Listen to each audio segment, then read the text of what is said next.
ಕರ್ನಾಟಕ ರಾಜಕೀಯದಲ್ಲಿ ಮತ್ತೆ ಕುರ್ಚಿ ಕದನದ ಕಾವು ಜೋರಾಗಿದೆ.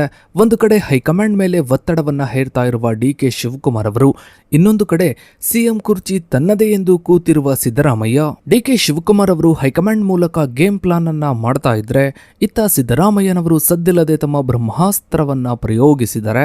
ಹಾಗಾದ್ರೆ ಏನಿದು ಸಿದ್ದರಾಮಯ್ಯ ಅವರ ಮಾಸ್ಟರ್ ಪ್ಲಾನ್?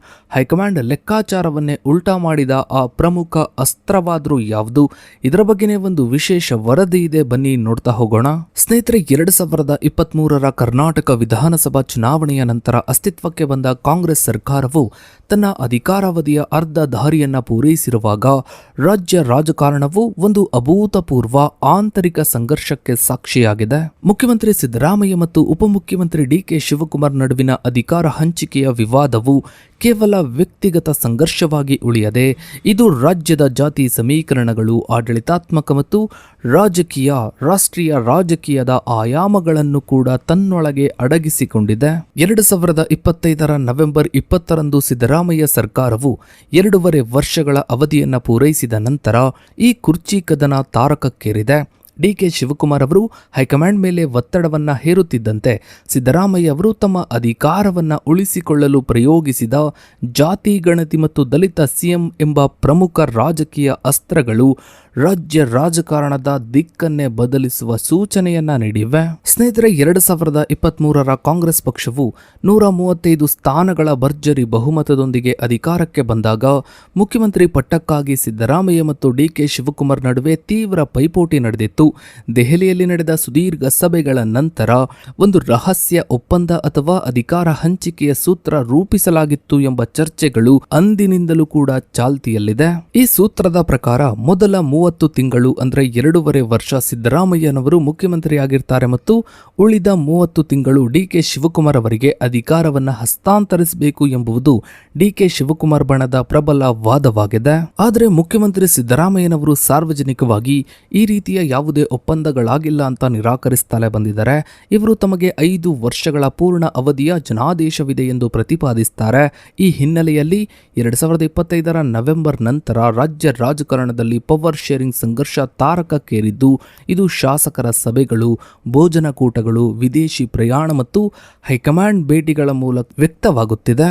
ಸ್ನೇಹಿತರೆ, 2026ರ ಆರಂಭದ ವೇಳೆಗೆ ಡಿಕೆ ಶಿವಕುಮಾರ್ ಅವರು ಮುಖ್ಯಮಂತ್ರಿ ಸ್ಥಾನಕ್ಕಾಗಿ ತಮ್ಮ ಪ್ರಯತ್ನಗಳನ್ನು ತೀವ್ರಗೊಳಿಸಿದ್ರು. ಇವರ ಬೆಂಬಲಿಗ ಶಾಸಕರು ದೆಹಲಿಗೆ ತೆರಳಿ ಹೈಕಮಾಂಡ್ ಮೇಲೆ ಒತ್ತಡವನ್ನು ಹೇರಲು ಪ್ರಾರಂಭಿಸಿದ್ರು. ಈ ಸಂದರ್ಭದಲ್ಲಿ ಡಿಕೆ ಶಿವಕುಮಾರ್ ಅವರು ಬಳಸಿದ ಒಂದು ರೂಪಕವೇನು ಅಂದರೆ ಕೊಟ್ಟ ಮಾತನ್ನ ಉಳಿಸಿಕೊಳ್ಳುವುದು.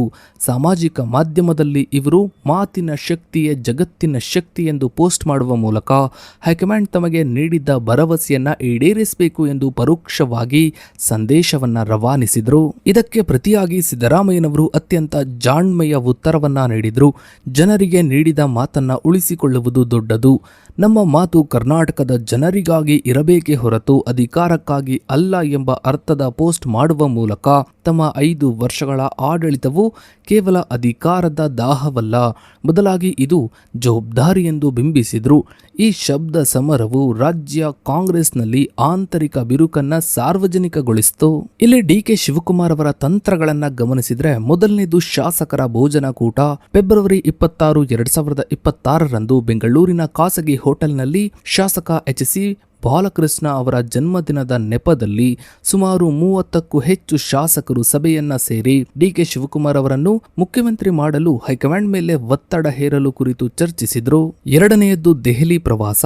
ಬಜೆಟ್ ಅಧಿವೇಶನಕ್ಕೂ ಮುನ್ನ ಡಿಕೆ ಶಿವಕುಮಾರ್ ಅವರು ದೆಹಲಿಯಲ್ಲಿ ಸೋನಿಯಾ ಗಾಂಧಿ ಮತ್ತು ಮಲ್ಲಿಕಾರ್ಜುನ್ ಖರ್ಗೆ ಅವರನ್ನ ಭೇಟಿಯಾಗಿ ಅಧಿಕಾರ ಹಸ್ತಾಂತರದ ಕುರಿತು ಮನವೊಲಿಸಲು ಕಸರತ್ತು ನಡೆಸಿದ್ರು. ಮೂರನೆಯದ್ದು ಒಕ್ಕಲಿಗ ಕಾರ್ಡ್. ತಮಗೆ ಒಕ್ಕಲಿಗ ಸಮುದಾಯದ ಸಂಪೂರ್ಣ ಬೆಂಬಲವಿದೆ ಮತ್ತು ಮುಂದಿನ ಚುನಾವಣೆಯಲ್ಲಿ ಪಕ್ಷವನ್ನು ಗೆಲ್ಲಿಸಲು ತಮಗೆ ಅಧಿಕಾರ ಬೇಕು ಎಂಬ ವಾದವನ್ನ ಹೈಕಮಾಂಡ್ ಮುಂದೆ ಮಂಡಿಸಿದ್ರು. ಸ್ನೇಹಿತರೆ, ಡಿಕೆ ಶಿವಕುಮಾರ್ ಅವರು ಹೈಕಮಾಂಡ್ ಮೇಲೆ ಒತ್ತಡವನ್ನ ಹೇರುತ್ತಿದ್ದಂತೆ ಇತ್ತ ಸಿದ್ದರಾಮಯ್ಯನವರು ತಮ್ಮ ಬತ್ತಳಿಕೆಯಿಂದ ಅತ್ಯಂತ ಪ್ರಬಲವಾದ ಅಸ್ತ್ರವನ್ನ ಹೊರತೆಗೆದ್ರು. ಅದುವೇ ಸಾಮಾಜಿಕ ಮತ್ತು ಶೈಕ್ಷಣಿಕ ಸಮೀಕ್ಷೆ ಅಥವಾ ಜಾತಿ ಗಣತಿ ವರದಿ. ಈ ವರದಿಯು ಕರ್ನಾಟಕದ ರಾಜಕೀಯ ಸಮೀಕರಣಗಳನ್ನು ಬುಡಮೇಲು ಮಾಡುವ ಸಾಮರ್ಥ್ಯ ಹೊಂದಿದೆ ಎಂಬುದು ಸಿದ್ದರಾಮಯ್ಯನವರ ಲೆಕ್ಕಾಚಾರವಾಗಿತ್ತು. ಸಿದ್ದರಾಮಯ್ಯ ಅವರು ಜಾತಿ ಗಣತಿಯನ್ನ ಮುನ್ನೆಲೆಗೆ ತಂದಿರುವುದು ಕೇವಲ ಸಾಮಾಜಿಕ ನ್ಯಾಯಕ್ಕಾಗಿ ಮಾತ್ರವಲ್ಲ, ಬದಲಾಗಿ ತಮ್ಮ ಕುರ್ಚಿಯನ್ನ ಭದ್ರಪಡಿಸಿಕೊಳ್ಳಲು ಇವರು ಬಳಸಿದ ಒಂದು ಕಾರ್ಯತಂತ್ರವಾಗಿದೆ. ಮೊದಲನೇದಾಗಿ ಪ್ರಬಲ ಸಮುದಾಯಗಳ ಪ್ರಭಾವವನ್ನ ಕುಗ್ಗಿಸುವುದು. ಸದ್ಯಕ್ಕಿರೋ ಮಾಹಿತಿಯ ಪ್ರಕಾರ ಜಾತಿ ಗಣತಿಯಲ್ಲಿ ಒಕ್ಕಲಿಗ ಮತ್ತು ಲಿಂಗಾಯತ ಸಮುದಾಯಗಳ ಜನಸಂಖ್ಯೆಯು ಈ ಮೊದಲು ಅಂದಾಜಿಸಿದ್ದಕ್ಕಿಂತ ಬಹಳ ಕಡಿಮೆ ಇದೆ ಎಂದು ಹೇಳಲಾಗ್ತಾ ಇದೆ. ಇದು ಡಿಕೆ ಶಿವಕುಮಾರ್ ಅವರ ಒಕ್ಕಲಿಗ ನಾಯಕತ್ವದ ವಾದಕ್ಕೆ ಪೆಟ್ಟು ನೀಡುತ್ತದೆ. ಎರಡನೆಯದಾಗಿ ಅಹಿಂದ ಒಗ್ಗಟ್ಟು. ಹಿಂದುಳಿದ ವರ್ಗಗಳು, ದಲಿತರು ಮತ್ತು ಅಲ್ಪಸಂಖ್ಯಾತರ ಜನಸಂಖ್ಯೆಯು ಹೆಚ್ಚಿದೆ ಎಂದು ತೋರಿಸುವ ಮೂಲಕ ಸಿದ್ದರಾಮಯ್ಯನವರು ಈ ದೊಡ್ಡ ಮತ ಬ್ಯಾಂಕ್ನ ಏಕೈಕ ನಾಯಕರಾಗಿ ಹೊರಹೊಮ್ಮಲು ಪ್ರಯತ್ನಿಸ್ತಾ ಇದ್ದಾರೆ. ಮೂರನೆಯದಾಗಿ ಹೈಕಮಾಂಡ್ಗೆ ಸಿದ್ಧಾಂತದ ಅನಿವಾರ್ಯತೆ. ರಾಹುಲ್ ಗಾಂಧಿಯವರು ರಾಷ್ಟ್ರಮಟ್ಟದಲ್ಲಿ ಜಾತಿ ಗಣತಿಯ ಪರವಾಗಿ ದೊಡ್ಡ ಅಭಿಯಾನವನ್ನೇ ನಡೆಸ್ತಾ ಇದ್ದಾರೆ.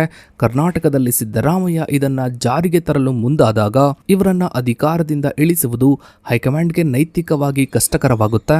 ಸಿದ್ದರಾಮಯ್ಯ ಅವರ ಈ ನಡೆಗೆ ಡಿಕೆ ಶಿವಕುಮಾರ್ ಅವರು ತೀವ್ರ ವಿರೋಧವನ್ನ ವ್ಯಕ್ತಪಡಿಸಿದ್ದಾರೆ. ಈ ವರದಿಯು ಅವೈಜ್ಞಾನಿಕ ಎಂದು ಕರೆದಿರುವ ಇವರು ಒಕ್ಕಲಿಗ ಸಂಘವು ವರದಿಯನ್ನು ತಿರಸ್ಕರಿಸುವಂತೆ ನೀಡಿದ ಪತ್ರಕ್ಕೆ ಸ್ವತಃ ಇವರು ಸಹಿ ಹಾಕಿದ್ದಾರೆ. ತಮ್ಮದೇ ಸರ್ಕಾರದ ನಿಲುವಿನ ವಿರುದ್ಧ ಉಪಮುಖ್ಯಮಂತ್ರಿಯೇ ಸಹಿ ಹಾಕಿರುವುದು ಕರ್ನಾಟಕದ ರಾಜಕೀಯದಲ್ಲಿ ಒಂದು ವಿಲಕ್ಷಣ ಸನ್ನಿವೇಶಕ್ಕೆ ಕಾರಣವಾಗಿದೆ. ಇದು ಕುರ್ಚಿ ಕದನವು ಹೇಗೆ ಸಮುದಾಯಗಳ ನಡುವಿನ ಸಂಘರ್ಷವಾಗಿ ರೂಪಾಂತರಗೊಳ್ಳುತ್ತಿದೆ ಎಂಬುದಕ್ಕೆ ಸಾಕ್ಷಿಯಾಗಿದೆ. ಇನ್ನು ಸ್ನೇಹಿತರೆ, ಡಿಕೆ ಶಿವಕುಮಾರ್ ಅವರನ್ನ ಕಟ್ಟಿಹಾಕಲು ಸಿದ್ದರಾಮಯ್ಯನವರು ಬಳಸಿದ ಮತ್ತೊಂದು ಅತ್ಯಂತ ಪ್ರಬಲಶಾಲಿ ಅಸ್ತ್ರವೇನು ಅಂದರೆ ದಲಿತ ಮುಖ್ಯಮಂತ್ರಿಯ ಬೇಡಿಕೆಯನ್ನ ಇವರ ಬೆಂಬಲಿಗರಿಂದಲೇ ಹೇಳಿಸಿರುವುದು. ಡಿಕೆ ಶಿವಕುಮಾರ್ ಅವರು ಮುಖ್ಯಮಂತ್ರಿಯಾಗಲು ಬಯಸಿದರೆ ತಕ್ಷಣವೇ ಸಿದ್ದರಾಮಯ್ಯ ಬಣವು ಒಂದು ವೇಳೆ ಸಿದ್ದರಾಮಯ್ಯನವರು ಕೆಳಗಿಳಿತಾರೆ ಅಂದರೆ ಆ ಸ್ಥಾನವು ದಲಿತ ನಾಯಕರಿಗೆ ಸಲ್ಲಬೇಕು ಎಂಬ ವಾದವನ್ನ ಮುನ್ನೆಲೆಗೆ ತರಲಾಗ್ತಾ ಇದೆ. ಈ ಬೇಡಿಕೆಯು ಡಿಕೆ ಶಿವಕುಮಾರ್ ಅವರಿಗೆ ಒಂದು ದೊಡ್ಡ ತಡೆಗೋಡೆಯಾಗಿ ಪರಿಣಮಿಸ್ತಾ ಇದೆ. ಹೈಕಮಾಂಡ್ ಸಿದ್ದರಾಮಯ್ಯ ಅವರನ್ನ ಬದಲಿಸಲು ಮುಂದಾದರೆ ಸತೀಶ್ ಜಾರಕಿಹೊಳಿ ಅಥವಾ ಡಾಕ್ಟರ್ ಜಿ ಪರಮೇಶ್ವರ್ ಅವರಂತಹ ದಲಿತ ನಾಯಕರನ್ನು ಬಿಟ್ಟು ಒಕ್ಕಲಿಗ ಸಮುದಾಯದ ಡಿಕೆ ಶಿವಕುಮಾರ್ ಅವರಿಗೆ ಮಣೆ ಹಾಕುವುದು ರಾಜಕೀಯವಾಗಿ ಅಪಾಯಕಾರಿ ಎಂದು ಬಿಂಬಿತವಾಗ್ತಾ ಇದೆ. ಇನ್ನು ಸಚಿವರಾದ ಎಚ್.ಸಿ. ಮಹದೇವಪ್ಪ ಮತ್ತು ಸತೀಶ್ ಜಾರಕಿಹೊಳಿ ಅವರು ದಲಿತ ಸಿಎಂ ಪರವಾಗಿ ಸಾರ್ವಜನಿಕ ಹೇಳಿಕೆಗಳನ್ನ ನೀಡ್ತಾ ಇರುವುದು ಸಿದ್ದರಾಮಯ್ಯ ಅವರ ಪರೋಕ್ಷ ಬೆಂಬಲಿಗರಿಂದಲೇ ಎಂಬುದು ರಾಜಕೀಯ ವಲಯದ ಗುಸುಗುಸು. ಇನ್ನು ಸತೀಶ್ ಜಾರಕಿಹೊಳಿ ಮತ್ತು ಕೆ.ಎನ್. ರಾಜಣ್ಣ ಅವರು ದೆಹಲಿಗೆ ತೆರಳಿ ಮಲ್ಲಿಕಾರ್ಜುನ್ ಖರ್ಗೆ ಅವರನ್ನ ಭೇಟಿಯಾಗಿ ರಾಜ್ಯದಲ್ಲಿನ ಅಧಿಕಾರ ಹಂಚಿಕೆಯ ಗೊಂದಲವನ್ನ ಬೇಗನೆ ಪರಿಹರಿಸುವಂತೆ ಒತ್ತಾಯಿಸಿದರು. ಇದು ಕೂಡ ಡಿಕೆ ಶಿವಕುಮಾರ್ ಅವರಿಗೆ ಪರೋಕ್ಷವಾಗಿ ಒಂದು ಸಂದೇಶವಾಗಿದೆ. ಈ ಹಿನ್ನೆಲೆಯಲ್ಲಿ ಡಿಕೆ ಶಿವಕುಮಾರ್ ಅವರು ಅಸಮಾಧಾನಗೊಂಡಿದ್ದು ಹಿರಿಯ ಸಚಿವ ಎಚ್.ಸಿ. ಮಹದೇವಪ್ಪ ಅವರಿಗೆ ನೀವೇ ಹೈಕಮಾಂಡ್ ಅಂದುಕೊಳ್ಳಿ ಎಂದು ವ್ಯಂಗ್ಯವಾಗಿ ನಮಸ್ಕಾರವನ್ನ ಹಾಕಿದ್ದಾರೆ.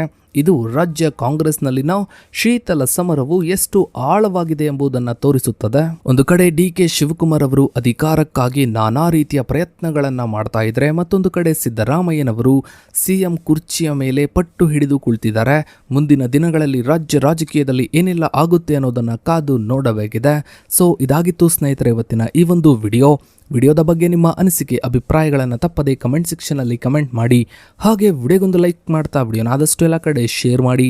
ನೀವಿನ್ನೂ ನಮ್ಮ ಚಾನಲ್ಗೆ ಸಬ್ಸ್ಕ್ರೈಬ್ ಆಗಿಲ್ಲ ಅಂದರೆ ಕೆಳಗಡೆ ಕಾಣ್ತಾ ಇರೋ ಸಬ್ಸ್ಕ್ರೈಬ್ ಬಟನ್ನ ಕ್ಲಿಕ್ ಮಾಡಿ. ಹಾಗೆ ಪಕ್ಕದಲ್ಲಿ ಕಾಣೋ ಬೆಲ್ ಐಕಾನ್ ಕೂಡ ಕ್ಲಿಕ್ ಮಾಡಿ. Thanks for